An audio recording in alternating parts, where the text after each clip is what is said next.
कुछ शब्द ऐसे होते हैं जो कानों में पड़ते ही एक ऐसी छवि को जहन में पेश करते हैं जिन्हें समझना थोड़ा मुश्किल हो जाता है, लेकिन ये आकर्षित करते हैं। अघोर या अघोरी शब्द के साथ भी ऐसा ही है। अघोरी शब्द का संस्कृत में अर्थ उजाले की ओर बताया गया है। वहीं अघोर का मतलब अपघोर यानी जो कि घोर नहीं हो और सरल हो। हालांकि इनका स्वरूप वास्तव में डरावना होता है, लेकिन अध्यात्म की भाषा में अघोर बनने की पहली क्रिया मन से घृणा को निकालना होता है। मूलत अघोरी शमशान जैसी जगहों पर सहजता से रहते हैं और तंत्र क्रियाएं सीखते हैं। सामान्यतः समाज जिन चीजों से घृणा करता है, अघोरी उसे अपनाते हैं। श्वेताश्वतरोपनिषद में भगवान शिव को अघोरनाथ कहा गया है। अघोरी बाबा भी शिव जी के इस रूप की उपासना करते हैं। बाबा भैरवनाथ भी अघोरियों के आराध्य हैं। जानते हैं अघोरियों की रहस्यमयी दुनिया से जुड़े अनजाने पहलू के बारे में। कौन है अघोरी? ये क्या खाते हैं? इनका जीवन कैसा है? और वो बातें जो अघोरियों को अन्य साधकों से अलग बनाती हैं। भगवान शिव को अघोर पंथ का प्रणेता माना गया है। शिव जी के अवतार अवधूत भगवान दत्तात्रेय को भी अघोर शास्त्र का गुरु माना गया है। अघोर संप्रदाय शिव जी के अनुयायी होते हैं। इनके अनुसार शिव जी स्वयं में संपूर्ण हैं और समस्त रूपों में विद्यमान हैं। जानिए अघोरियों के काम और साधना। अघोरी खाते हैं कच्चा मांस। कहते हैं कि अघोरियों ने खुद इस बात को माना है कि वे शमशान में रहते हैं और अधजले शवों को निकालकर उसका मांस खाते हैं। हालांकि ये बात आम जनमानस को विभत्स लग सकती है, लेकिन इसके पीछे माना जाता है कि ऐसा करना अघोरियों की तंत्र क्रिया की शक्ति को प्रबल बनाता है। शिव और शव उपासक होते हैं। अघोरी शिव के 5 रूपों में एक अघोर भी है। अघोरी भी शिव जी के उपासक होते हैं और शिव साधना में लीन होते हैं। इसके साथ ही ये शव के पास बैठकर भी साधना करते हैं, क्योंकि ये शव को शिव प्राप्ति का मार्ग कहते हैं। ये अपनी साधना में शव के मांस और मदिरा का भोग लगाते हैं।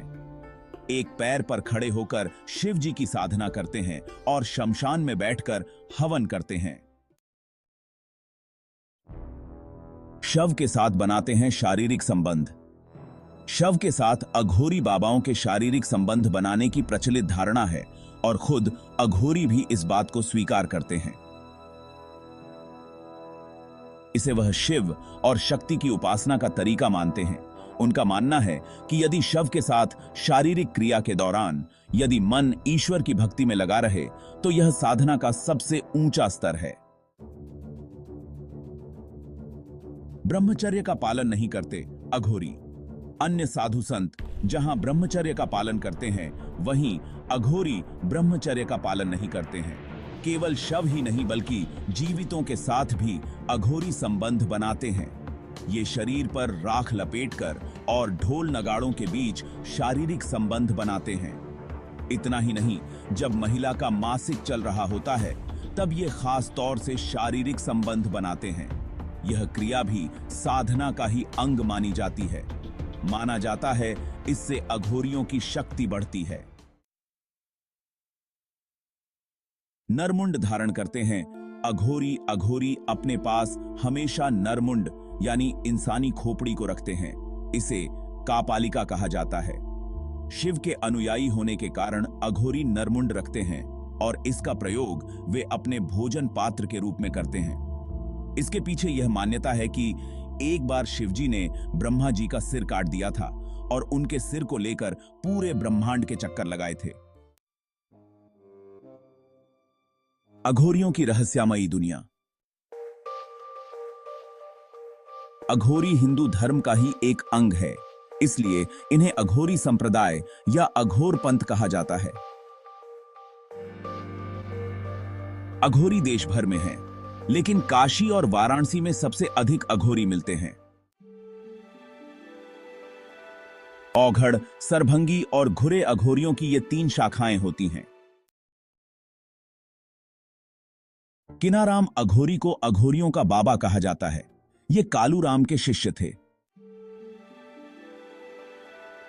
किनाराम बाबा अघोरी ने गीतावली, विवेक सार और रामगीता की रचना ही। कीनाराम का देहांत 1826 में हुआ था।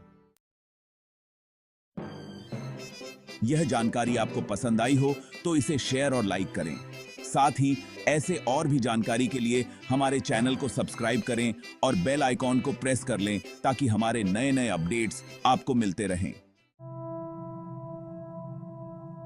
जय श्री कृष्ण।